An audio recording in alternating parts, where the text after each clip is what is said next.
सभी को नमस्कार।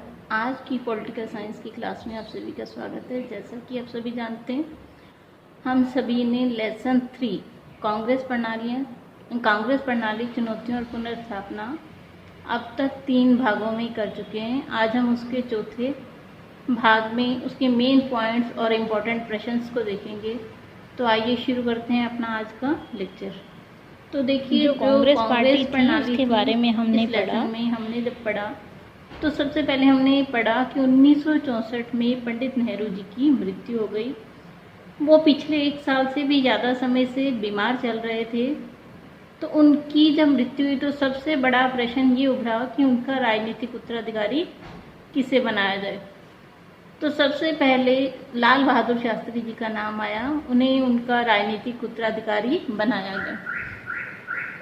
1964 में शास्त्री जी जब भारत के प्रधानमंत्री बने तब उन्होंने 2 बड़ी चुनौतियों का सामना किया। सबसे पहली जो थी, जो 1962 में भारत और चीन का युद्ध हुआ था, उसके कारण आर्थिक कठिनाई आ गई थी देश में। जो दूसरी समस्या थी वो थी कि 1965 में भी भारत पाकिस्तान का युद्ध हुआ। इन 2 बड़े युद्धों के कारण देश की आर्थिक स्थिति खराब थी। और दूसरा 1966 में जब शास्त्री जी ताशकंद पे समझौता करने के भारत पाकिस्तान के बीच में, तो वहाँ पर उनकी मृत्यु हो गई। और फिर से वही प्रश्न उभर के खड़ा हो गया कि अब राजनीतिक उत्तराधिकारी किसे बनाया जाए। तो उनके बाद जो उत्तराधिकारी है वो बनाएगी श्रीमती इंदिरा गांधी जी। श्रीमती गांधी जी को इसलिए बनाया तो जो कांग्रेस के बड़े बड़े नेता थे उन्हें लगा कि इनके पास अनुभव नहीं है, श्रीमती इंदिरा गांधी के पास अनुभव नहीं है, वो हर बात पर हम पर निर्भर रहेंगे। लेकिन श्रीमती गांधी जी जब भारत की प्रधानमंत्री बनी तो उन्होंने अपने आप को एक बहुत बढ़िया नेता साबित किया। देखिए, जो 1967 का चुनाव हुआ, श्रीमती गांधी जी 66 में प्रधानमंत्री बनी और 67 में भारत को चुनाव का सामना करना पड़ा। तो उस समय इतने अच्छे परिणाम नहीं प्राप्त हुए कांग्रेस को। 9 राज्यों में से कांग्रेस के हाथ से सत्ता निकल गई। वो राज्य थे पंजाब, हरियाणा, उत्तर प्रदेश, मध्य प्रदेश, बिहार, पश्चिम बंगाल, उड़ीसा, मद्रास और केरल। और उस समय दल बदल की राजनीति भी प्रचलित हुई भारत में, आपने जैसा कि पढ़ा लेसन में अच्छे से।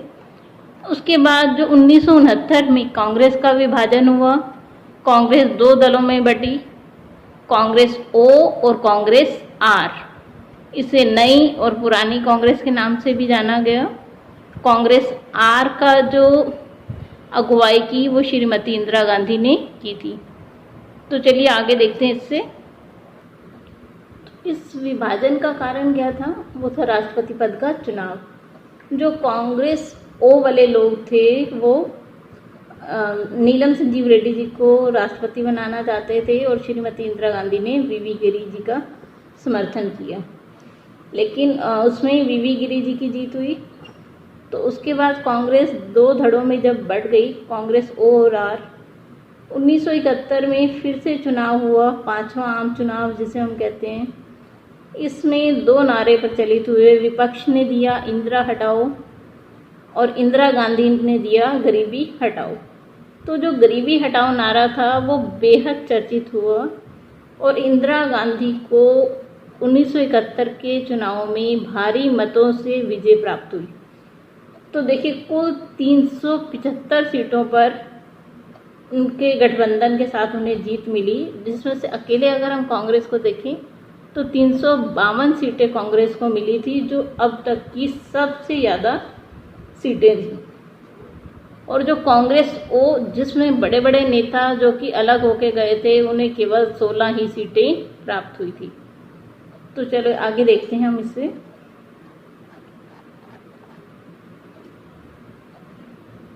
और 1971 में ही हमारे भारत में एक और भारत पाकिस्तान युद्ध का सामना किया। तो इन सब चीज़ों ने कांग्रेस की छवि और इंदिरा गांधी की छवि को सुधारने में बहुत मदद की। इन सब परिस्थितियों को इंदिरा गांधी ने इतनी अच्छी तरह से संभाला कि उन्होंने कांग्रेस पार्टी की नाम को दोबारा से पुनर्स्थापित किया, जैसा कि लेसन का नाम है। तो आइए अब देखते हैं इसमें मेन क्वेश्चन कौन से बनेंगे। पहला जो आपका बड़ा प्रश्न बनेगा वो है कांग्रेस के विभाजन के क्या कारण थे। ठीक है जी। जो आपका दूसरा प्रश्न बनेगा वो है 1971 के चुनाव में कांग्रेस पार्टी की जीत पर एक नोट लिखिए, उसके कारण बताइए। उसके अलावा गरीबी हटाओ की राजनीति से आप क्या समझते हैं। उसके अलावा बहुत से छोटे प्रश्न बनते हैं कि देखिए 3 नारे प्रचलित हुए थे इसमें। जय जवान जय किसान का नारा ये किसने दिया, गरीबी हटाओ का नारा किसने दिया, इंदिरा हटाओ का नारा किसने दिया, वो सारा आपने लेसन में पढ़ा, तो आपको ये बताना है। उसके अलावा इसमें आपके जो मेन प्रश्न बनते हैं वो है पंडित नेहरू का उत्तराधिकारी कौन बना, चौथे आम चुनाव कब हुए, आया राम गया राम का मुहावरा किस तरह की राजनीति का से संबंधित है, गरीबी हटाओ का क्या अर्थ था। तो यही इस लेसन में मेन प्रश्न जो हैं वो बनते हैं। अगले हमारा जो छठा लेसन है उस लेसन के वीडियो के साथ आपसे फिर से मुलाकात होगी। तब तक के लिए धन्यवाद।